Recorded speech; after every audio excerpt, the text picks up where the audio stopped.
Hello, powerful one. Welcome to this edition of Inner Growth. It says what Elimihe. Now, do you desire transformation? If you do, there is only one assignment you have, and that is to get intimate with your inner self. The intimacy you have with your inner self is what grows your life. Do you have an ideal life that you have always hankered for, that you have always desired? But you have not, up until now, to attain that life. What is that life exactly? I don't have to tell you. You know the life you wanted. Bliss, proper satisfaction, wealth, happiness, perpetual health. What is it? The good news is that you are capable of having that life. The good news also is that there is no power in the universe that is kicking against you regarding that life. The only things that are militating against that life are, one, your history. Because human beings tend to get intimately involved with their history, with their experiences. And once they have experiences, they have a history. They have this feeling that that is what life really is. But they forget that history is a record of past events, of past experiences. Therefore, getting hooked on history is getting hooked on that which no longer exists. Then you ask me, how come I still have my old weaknesses? How come I still have poverty? Because my ancestors have had it. How come that my family has always had this particular disease and I'm also having it? I'm telling you that it is your choice. You believe that that history is reality. As far as you are concerned, therefore you are having it. You have spent time. You have become intimate with that thing. Your intimacy could be that of violence, that of hate, that of complaint, that of unhappiness, but you are intimate with it. You embrace it as yours, as a history that belongs to and with you. How about weaknesses? It is the same thing. You lie a lot. You steal. You cannot resist the opposite sex. You feel that without them, your life is not complete. The language is, body no be firewood. Man cannot live by bread alone. One has to have things like this. Therefore, it becomes your reality. Because the law is, be it unto you according to your faith, according to your belief. We will go into details on this when we come back from this break. I am Osezwa Anthony Elimihe. You know me. I am in the game of helping you grow from inside out. That is the dream.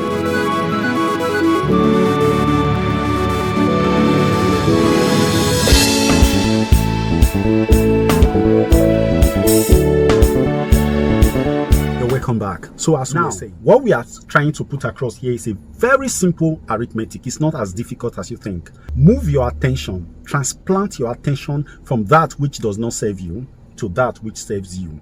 That which serves you might be remote. It may be far away. But you see, your continued attention, your continued focus on it is like you pulling that thing from a long distance. It will manifest in no time. So, this is it. All spirits have one way of creating.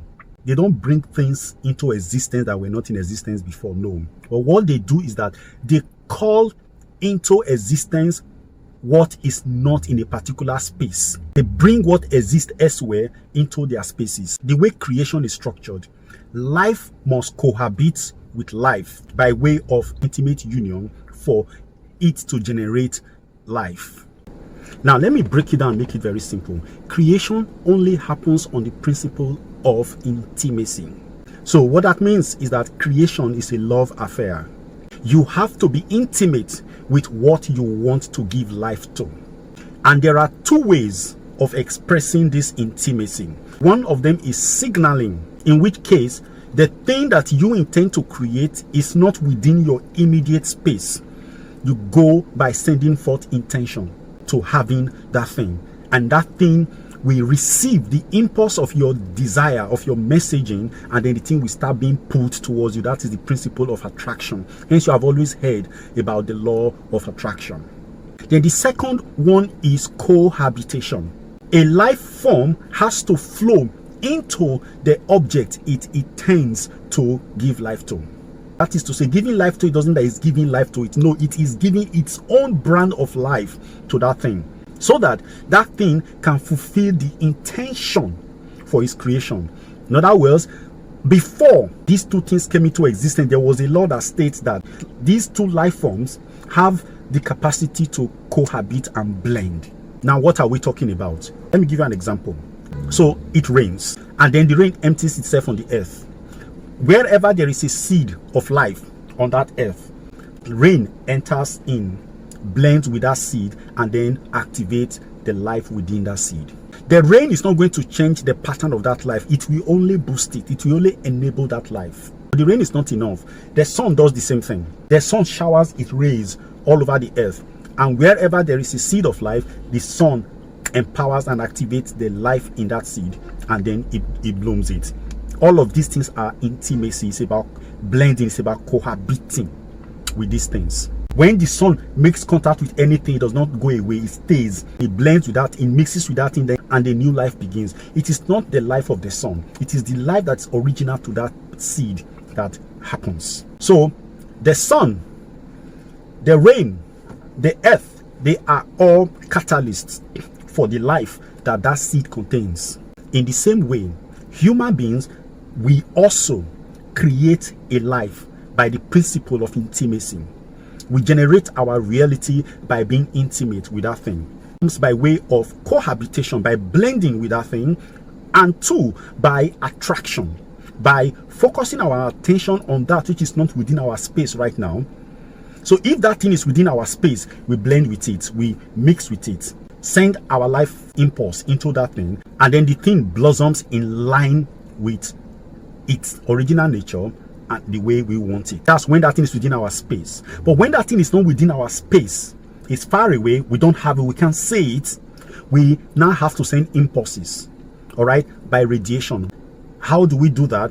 By focusing our attention on that thing. We think about it, we dwell on that thing morning and night, and before we know what is happening, that thing will be present in our space. And that process of dwelling on that thing is called signaling.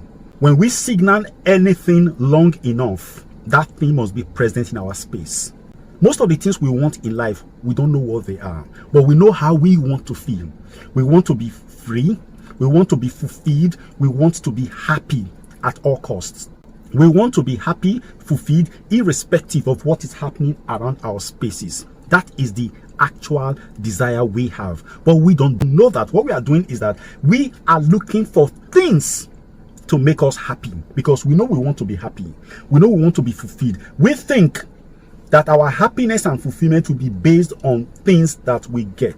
And in the process, we spend our entire life thinking about the things that will make us happy, and then we lose intimacy with one major force. Our intimacy are now bound, locked onto things that perish, things that are not permanent, things that are not capable of serving us for the long term. But what are the things that are capable of serving us for the long time? You see what? They are not things. There's only one thing: you yourself, your higher self. You have knowledge, divine knowledge, that has control over all the things that fulfill you, but you are not aware of these things at the level of consciousness. This information is bundled up in your higher identity. So what we are saying today to you is, instead of focusing your attention and blending with the things that are material, that is the material forms of the spiritual things that will make you fulfilled, leave those things alone. Focus your attention on the idea of your being. You don't even know who you are. Okay, we don't know who we are. This is what we know, that the real us has answers to all the questions we can ever ask, that can never be asked of us. The real us has solutions to all problems that can ever come before us. This is why it is in the scripture that there is no temptation that comes before a human being that human being cannot overcome. However daunting it is, there will always be a way of escaping, of overcoming that temptation. Who is providing that way? You, the higher you, which is connected to divinity, which is a spark of divinity. See that life you are looking for, that life you are looking for. Whatever that life is, however wild you think it is possible. Because you can never have a desire that is bigger than you. That's number one. Whatever desire you have is within your stride. But if you want to fulfill that desire on the basis of your material quest, on the basis of dwelling on things that you think are capable of giving you that particular life, you are going to burn out and lose out. You see, the thing is to focus your attention on your higher self. This is where we always insist that you should meditate. We always insist that you should take your attention above that which can be defined by the senses. Go above your senses. The senses we have are materialist by nature. They really do not have an answer to what we need. All the answers they have for us, they are pleasure-bound answers. They are materialist answers. They can serve our purpose. If you want a lasting answer, if you want a wise answer, depend on your inner, your higher self. Stay with yourself. Meditate. If you have a very big dream, blank your mind. Just say to yourself, this is my dream. I know it is possible, hence I have it. How I am going to achieve it, I do not know. But I rely on help from the higher realms. I rely on myself because I know I am capable of making this come to pass. When you are thinking about yourself now, you are not thinking about yourself as senses. You're not thinking about yourself as the mind. You're not thinking about yourself as this physical body. And you are not thinking about yourself on the basis of your network of friends and relationship. You are thinking about yourself as the inexhaustible, the timeless power that is ever aware, ever alert to itself and realities. When you wake up in the morning and you blank your mind, you let go of thought and just focus. Look at the life you want to have. Dwell on that life, enjoy that life, and feel the pleasure of having that life. Then go into gratitude for that life. After that, stay quiet for some time and just focus on the inner vistas of your being by not attending to any thoughts. When you do this, you are building yourself into that power base, that point where things are possible. Don't dwell on the things. See, the thing is that by nature, we must dwell on things. We must always focus on something because as creators, we are bound to use signaling. We are bound to use intimacy. But now you are going to make your signaling be for the life that you desire. That is the life of pleasure, the life of abundance, the life of perpetual health, the life of perpetual youth, the life of freedom, and of course, of love. All right, you focus on that life as the be it all of your being. Focus on that life and know that it is possible. How will it happen? I don't know. You don't know it. You're not supposed to know it. All we need is to have faith, understanding that it will come to pass. A time will come when you start living like this, you start having the impulse of possibility. You start getting to realize that this is going to happen. You will feel it. You feel so much power. Try that thing for 1 week and see how powerful you begin to feel. You begin to feel very happy. Then when you are alone, please do not dwell on anything material. Just go inside. This is where I recommend singing songs of just worship God. Worship whatever you believe in. Just begin to be blissful. The idea of spending time on your experiences of this life are not good enough because you are leaving your inner self out. A lot of us spend so much time with the peripherals of life, we leave ourselves out. We don't have intimacy with us. Rather, we have intimacy with things we have got. We have intimacy with experiences that have, happened in our lives. But this is the time to change the course of your life by focusing on having a relationship with yourself. Stand in front of the mirror in the morning and talk to the guy in the mirror. Say, you that I see, you are a symbol. You are a gateway to my real self. Call your name, Osezwa Anthony Elimihe. You are a blessing. You are beautiful beyond description. You are powerful. I give you permission to access all your powers. I give you permission to put into reality all your potentialities. I release you to express yourself, fulfill yourself, live life to your fullest. You are worthy, you are healthy, and you are wealthy. Manifest yourself. Give permission to yourself to be itself. That is what we're talking about. When you do that in the morning, you're going to be feeling some impulses of pleasure happening as you go about. Say yes to those pleasures and say that I am open to the possibilities of these things. I am open to help to actualize these things. I am open to the habit, to the characters, to all things that will help in making this come into reality. I am ready now to be in my place, to step into my place, to step into my shoes, to step into my roles in life. Stay with yourself. When you'll be tempted by some occurrences that are not savoring, some bad news, some bad things will come, but you know what? Stay away from the news. Focus on what you have chosen to be. That is where your power is. Do not let anything in this world pull your attention away from who you really are. If you do this, success and fulfillment is just your next door neighbor. Because I know it is possible, hence I say these things. Be in your place. Don't leave it. Don't go and live in the place of material things. Don't go and live in the place of history. Don't go and live in the place of pain. You might be having pains in your body. You might be having pains anywhere. But you see, don't let that pain define you. Understand that that pain is for a moment. It shall pass. But there is something that can never pass. That is the real you. When you learn to fall in love with yourself and be intimate and blend with yourself. Oh!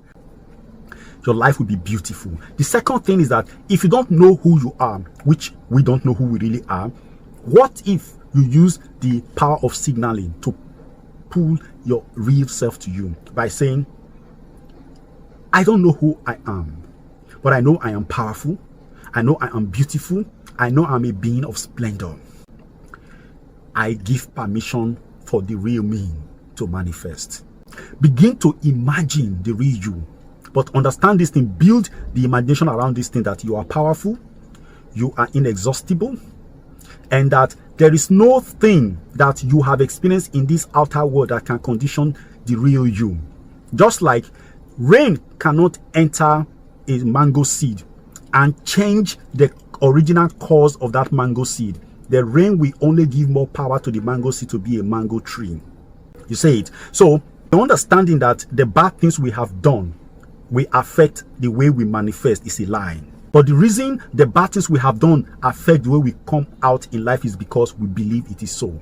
But this is it. Understand that external things cannot condition the internal life that you have. If you allow that external lie to become your internal truth, then it will affect how your life internally comes out to the world externally. But try and separate between the real you and your history.